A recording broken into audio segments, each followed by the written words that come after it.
ចេញពីនិន្នាការនេះយើងអាចមើលឃើញក្របខ័ណ្ឌនៃសង្គ្រាម3សន្តានសង្គ្រាមបំបាក់កម្លាំងសង្គ្រាមបំបាក់សេដ្ឋកិច្ចនិងសង្គ្រាមបំបាក់កេរ្តិ៍ឈ្មោះ1សង្គ្រាមបំបាក់កម្លាំងនេះគឺជាដំណើរការនៃសង្គ្រាមដែលមិនចំជាសង្គ្រាម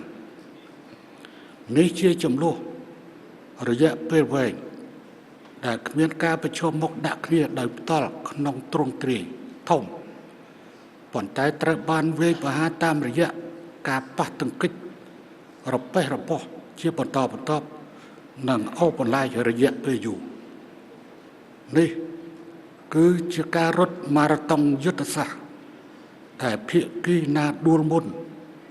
និងបាត់បង់អ្វីៗគ្រប់យ៉ាងគោលបំណងចម្បងគឺការបំផ្លាញបន្តិចម្ដងនៅកម្លាំងរបស់សត្រូវការបំផ្លាញធនធានជាតិនិងការធ្វើឲ្យខូចខាតដល់ស្ថិរភាពផ្ទៃក្នុងរហូតដល់គូបដិបកលែងមានសមត្ថភាពតស៊ូប្រឆាំងតបត2សង្គ្រាមបំបាក់សេដ្ឋកិច្ចនេះរួមបញ្ចូលទាំងការប្រើប្រាស់ពាណិជ្ជកម្មនិងឥទ្ធិពលសេដ្ឋកិច្ចជាអាវុធដើម្បីបំផ្លិចបំផ្លាញស្ថិរភាពជាតិជាប្រព័ន្ធការដាក់ទណ្ឌកម្មសេដ្ឋកិច្ចយ៉ាងទូលំទូលាយការរំខានយ៉ាងធ្ងន់ធ្ងរដល់ខ្សែចង្វាក់ផ្គត់ផ្គង់ការបិទគប់ផ្នែកបច្ចេកវិទ្យាការបិទគប់ហិរញ្ញវត្ថុត្រូវបានប្រើប្រាស់ដោយចេតនាដើម្បីបង្ខំ